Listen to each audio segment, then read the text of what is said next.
إذن توحيد الله تبارك وتعالى بما يختص به من الربوبية والألوهية والأسماء والصفات. كذلك نكمبكيش الله تبارك وتعالى katika majina na sifa, kwa maana kuamini ya kwamba Allah tabaraka wa taala anayo majina yaliyokuwa mazuri kama alivyosema walillahi alasmaul husna fad'uuhu biha, na Allah tabaraka wa taala anayo majina yaliyokuwa mazuri, basi muombeeni kwa majina hayo.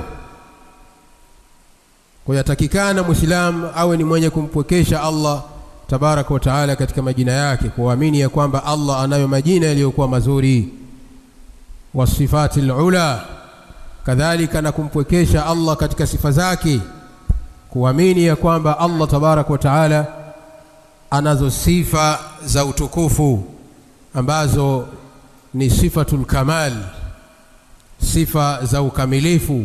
Sifa za Allah tabaraka wa taala zote ni sifatu al-kamal, ni sifa za ukamilifu.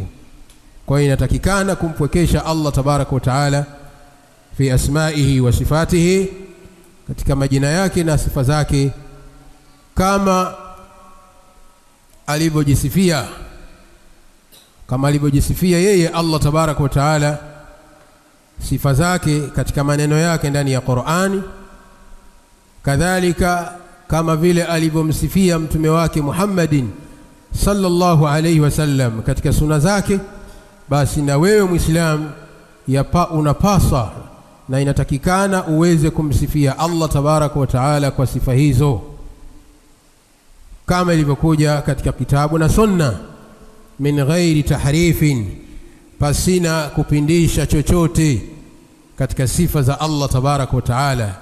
Vile zilivyotajwa ndani ya Qur'ani, na wewe uzitaje hivyo hivyo na uzithibitishe hivyo hivyo kumthibitishia Allah jalla fi ula.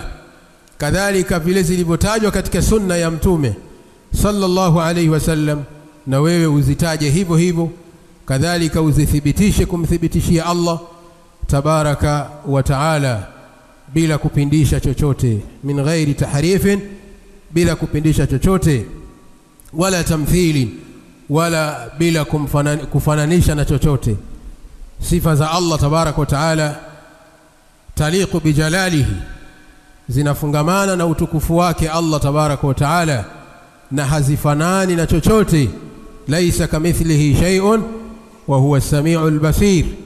Allah tabaraka wa taala anasema ya kwamba hakuna kitu mfano wake Allah tabaraka wa taala.